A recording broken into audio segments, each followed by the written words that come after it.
Episode 10 is now officially the best episode ever. No exaggeration at all. This one absolutely blew me away. Now, before I dive in, quick warning, massive spoilers are about to hit you in about 3 seconds time. So if you haven't yet seen it, please do pause this, go watch, and then come back. You're not going to want to ruin it. Certain dramatic events have transpired. Now, normally, you'd expect from a final a nice, clean wrap-up, tie a little bow on it, and send us off with a bit of a neat resolution. But this one, not a chance. Now, we did say earlier in the season that we'll probably be heading towards a bit of a bittersweet ending, but I did not expect this. Day and Demerzel, gone. Baby Cleon, gone. Countless clones stacked up like some kind of nightmare. And then, of course, that massive twist, the insane cliffhanger right at the end, Kalle. Now, my jaw was literally on the floor from the moment that this episode started. And I just can't believe Demerzel and Day are both gone. Oh, and yeah, of course, before I get carried away, welcome back to Q Dads. Now, if you're new here and you're enjoying what we do, please make sure that you hit that subscribe button. We've got loads more content on the way, and I'm currently working on a few little projects, so look out for those soon. And I thought the best way about breaking this episode down is going to be into the 3 main sections. Gaal, darkness, and that all-important ending. Another little brother lying on the floor. Another little brother who doesn't need a chair. So, Gaal's story this week kicks off right inside the vault, with her and the crew suiting up and getting ready to face that fight ahead. Now, straight away, we see her doing the classic trick of counting prime numbers. But this time, it's not just about calming herself down. She's using them to build a mental wall, some kind of defence system. And it's a real nice way of showing how far she's come since season 1. And then there's that big realisation that Gaal's fight with this so-called Mule isn't really happening in the library. At least, not this part of it anyway. Instead, we get flashes of the battle still to come. Little teases of what's waiting for her. Harry then, of course, cracks his spoon joke. Brilliant timing, by the way. And they push into the main station. Now, the moment they step in, everyone is immediately opening fire on Harry. And at first you think, hang on, this doesn't quite make sense. Like, we even see some of those strange patterns on the walls outside. Now, is this the vault itself bending reality? Is it an illusion by Harry that he's cooked up for this little scheme? Or is it the Mentalics pulling the strings and forcing the guards to fire on him? Because let's be honest for just one moment. You'd think that someone would notice that they're shooting at a ghost, or at least that their bullets aren't doing anything. Either way, the group slip through thanks to their abilities and duck past all of the chaos. Pritchard peels off to go and find Bayta, while the others figure out how they can smash through a toilet wall to get the Mule. Now, again, this part really did bug me. So all the doors are blast-proof and sealed, but yet the walls aren't. So who designed this place? But still, it gets them to the Mule's lair, and this is where things do kick off properly.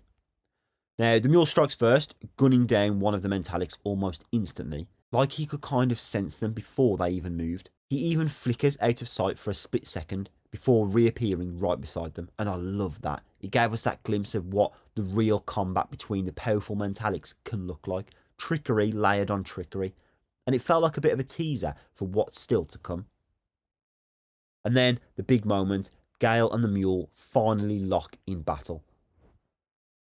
Now first, it looks like he is breaking her down, literally pushing his will inside her mind. And for a second, he almost wins, but right as she's on the edge, she turns it around and slashes his throat. Brutal. And part of me in this moment, I kind of didn't believe that it was actually real. I thought this was again another trick. But here's the thing, the way that he attacked her, going for the choke, actually matters. Because we know that Gaal's powers seem to peak when she's at the edge of death. Her visions have always come in those moments. So, did she actually beat him? Or did the Mule accidentally push her into that survival space where her powers spiked? Almost like she's won, but because he nearly killed her. And I love that as a potential fail-safe for her. Now, again, for a moment that you think that it's all over. But then, the huge twist. The reveal that we've been back and forth on all season, Bayta is the mule, not the boy, not the Magnifico, but Bayta herself. Now, the flashback to the baby drowning scene comes back, and suddenly it makes sense. Because, if you think about it, if it was a boy, then the farmer would have wanted to keep him around a little bit longer. But Bayta surviving explains the hardship and the neglect and the bitterness that essentially shaped her. It mirrors history in a way. Society's always favouring strength, survival of the fittest. But now again, we've not read the books, so I know a few people were referring to Magnifico as the mule, but obviously this was not the case. So it seems like that detail has majorly changed. But let me know if I'm wrong. Now, from here, Pritchard kind of falls under her control, and he takes a bit of a shot at Gaal, and of course admits that he's never felt such love. And it is chilling in that moment, because it shows that how the mule's influence isn't about the brutal force control, it's about rewiring that love and devotion itself. And this kicks off the showdown between Gaal and Bayta. Magnifico's brought in to play music, but instead of Bayta's song, he shifts to something else. One that helps Gaal escape her grip, which for me, again, was a great and unexpected twist. Now, this is where things do get messy. Now, up until now, all of Gaal's visions have been of the male mule, the battles, the library fights, all centred on him. But Bayta, being the real mule, throws that out the window. Were the visions misleading us on purpose? Were they planted by someone else, maybe Kalle and the Radiant crew? It's all very murky, and honestly, it makes me think that those visions are less prophecy and more manipulation. But still, Gaal pulls free, eyes glowing once again, and makes her escape. She gets aboard the beggar, which, again, an amazing scene watching her fall virtually from space. I do question whether she would have actually survived that or not, but still, let's not get into the details. But of course, rejects Vault Harry's offer to join her, coldly telling him that the real Harry is dead, and makes the jump, and then that's where her story pauses for now. But of course, this does leave a big question again. How is Vault Harry going to play this? Can he actually move the vault itself, like, hinted before? And with so much of Terminus now under the mule's control, is he about to switch sides? There's big things brewing here with this storyline. But what I want to do is I want to kind of address the farm animals in the room at the moment, which of course is Bayta. So we've speculated all season that she could have been the mule, and it turns out to be true. But there's a snag. Now, if Bayta was pulling the strings all along, then what about the male mule? He clearly had some abilities of his own. We saw him convert people when Bayta wasn't even present. So he is clearly a mentalic too, just a lot weaker than we thought. Or maybe Bayta has the ability to channel her powers through others that she has converted, creating the illusion that the male mule is the face of it all. Gaal herself only ever saw the male mule in the people's minds.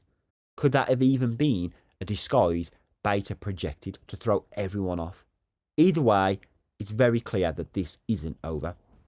But also, Magnifico's role is still too confusing.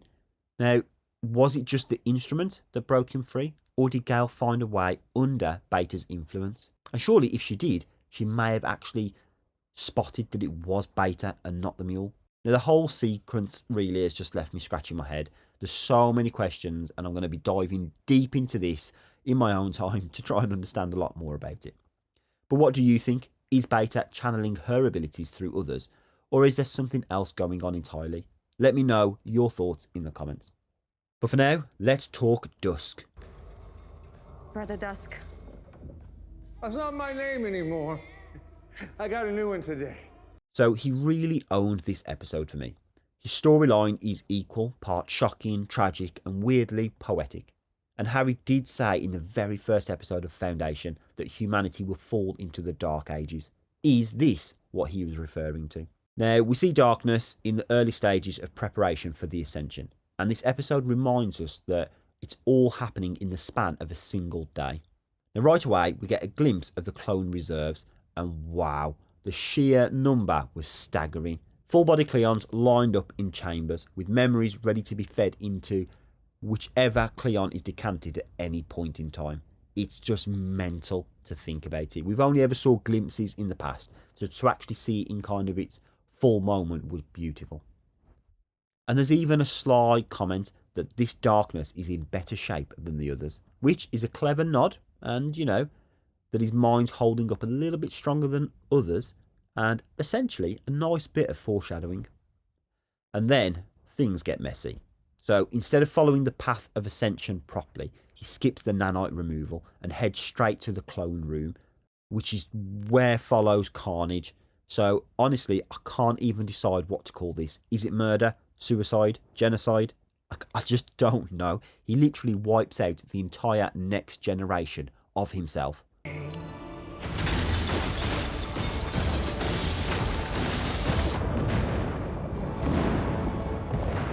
And then the chambers, they don't just fail, they explode. Why? Who wires these clone storages to self-destruct like that? A fail-safe, potentially? But then that does make me think that there are more clones hidden somewhere else. I mean, we do actually have the genetic source from Cleon the First, so it should all be good, really. And then comes the curveball. He takes the new baby Dawn. For a split second, you think, maybe he isn't a total monster.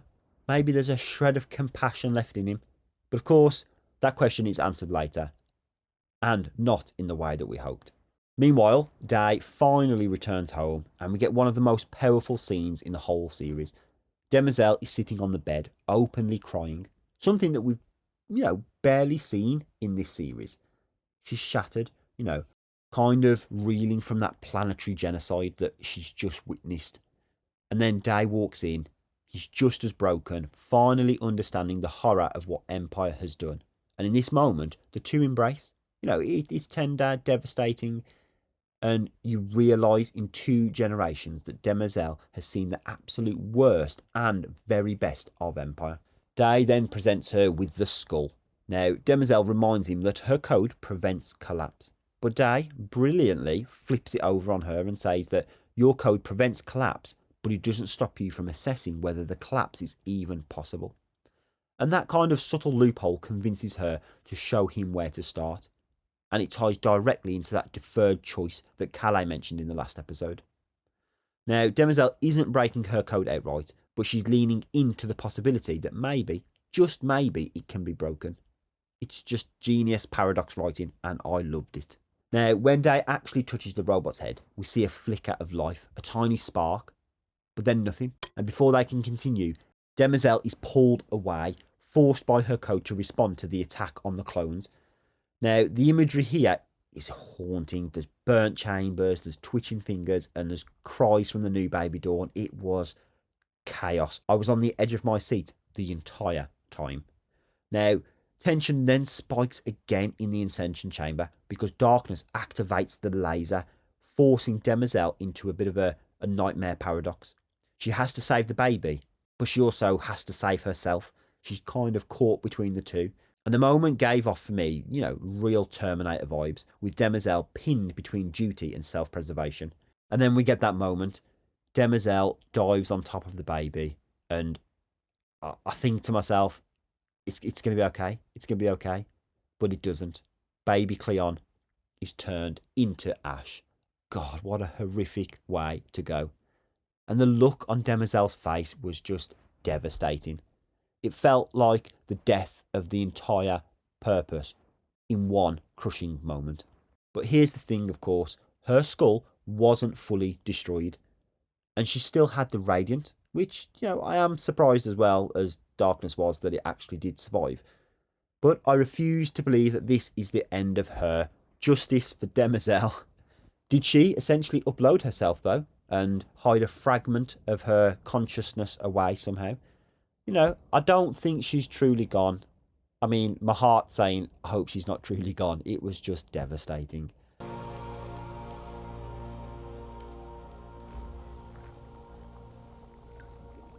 And then we, of course, continue with that devastation because we get a short confrontation with Day and Darkness. And it's, again, like he'd planned all of this from the beginning. Darkness pulls out a gun and kills Day, reminding us that he doesn't have his nanites. He has literally wiped out every copy of Cleon, of course, except for Cleon the First. and has set himself on a path to rule himself, yet his age kind of makes me question how long for. Will he actually use that black hole bomb, or will the surviving younger Dawn eventually take back the throne? And then we get to that ending, the part that completely flipped the table and set the stage for season 4. So first up, the ambassador heads into the library with the 9th book of folding, and who's waiting inside? None other than the first speaker, and she's welcomed into the second foundation. And honestly, my brain just melted at this point.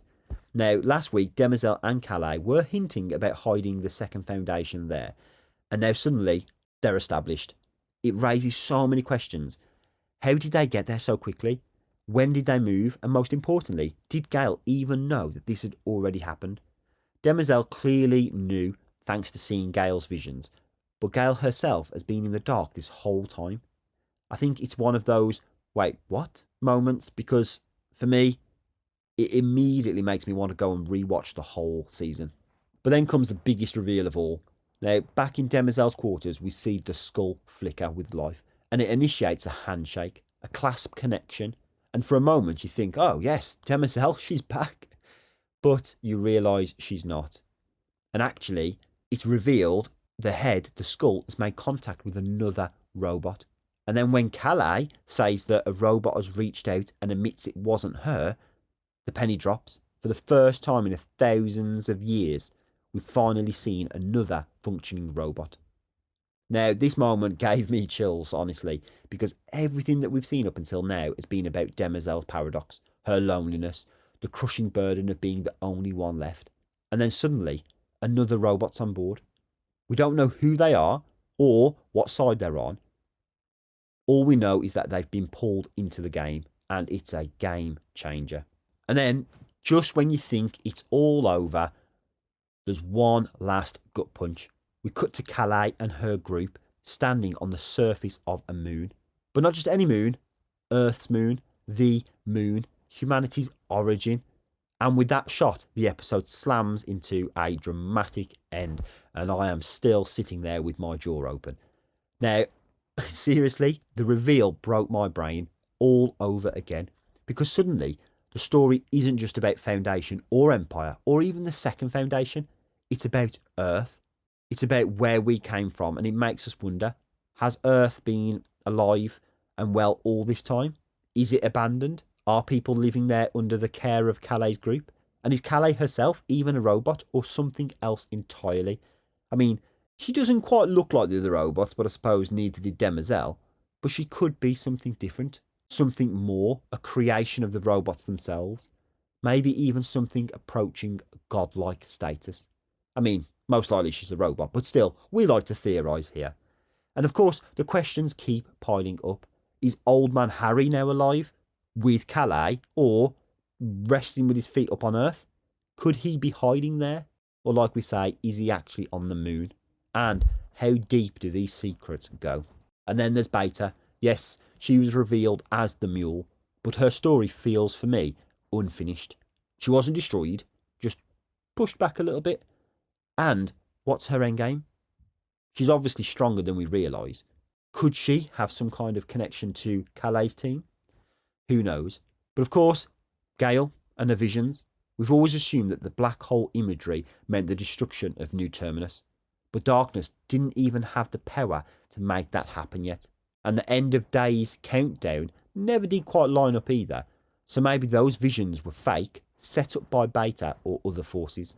I mean, at this point, who knows? Harry's original psychohistory plan couldn't even be his own. I mean, I'm joking, of course it was, but who knows? We've got Gale's mentalic visions that are now skewed. We've got Bayta being exposed as the real Mule. We've got Kalle as a robot. Like, I just don't know what to think. But either way, the takeaway is this. The Mule was just one obstacle. The real storm is still ahead. And if Empire is truly the darkness that Harry warned of, then the biggest battle hasn't even begun. But of course, guys, what an ending. And let's just have a moment, please, for Demerzel and Day.